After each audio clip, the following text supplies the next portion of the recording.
अब हम लोग देखते हैं कि जैसे कोई डिटर्मिनेंट दे दिया, इसको कैसे सॉल्व करेंगे। जैसे ये बीच में कुछ न्यूमेरिकल वैल्यू होगा तो इसको हम लोग कैसे ऑपरेट करेंगे। सबसे पहले आप क्या करिएगा, प्लस माइनस प्लस का आप साइन दे दीजिए। इतना बात समझ में आ रहा है। अब देखिए +3 के साथ यहाँ पे लिखिए, +3 लिख दिए। यहाँ से देखते रहिए, फिर एक ब्रैकेट दे दीजिए। अब इसको हम लोग क्या बोलते हैं, कॉलम बोलते हैं। ठीक आ रहा है समझ में, ये सब क्या है, कॉलम है।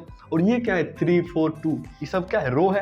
अब 7 3 4 ये सब भी रो है, ये भी क्या है, रो है। अच्छा आप क्या करिए, जैसे ये वाला हम सेलेक्ट कर रहे हैं तो इस कॉलम को क्लोज करिए और इस रो को क्लोज करिए, मतलब इसको ऐसे ढक सा दीजिए, ऐसे और ऐसे। आपको क्या दिख रहा है, ये 3 1 4 1 दिख रहा है, तो इसको इसके साथ मल्टीप्लाई करिए, मतलब 3 × 1, उसके बाद माइनस का साइन, ऐसा समझ में। फिर उसके बाद इसको इससे मल्टीप्लाई करिए, मतलब 1 × 4। इतना बात समझ में आ गया, बस ये खत्म।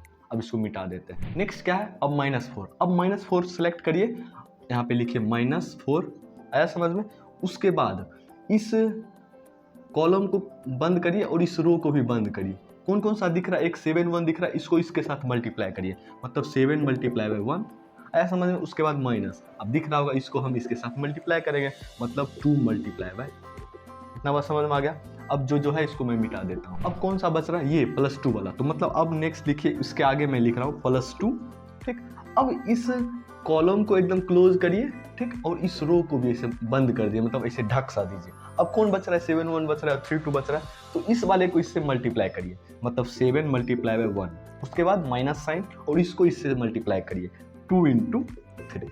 अब इसी को सॉल्व करिएगा तो कुछ वैल्यू आएगा, वही क्या होगा, डिटर्मिनेंट का वैल्यू। आई होप आपको समझ में आ गया होगा।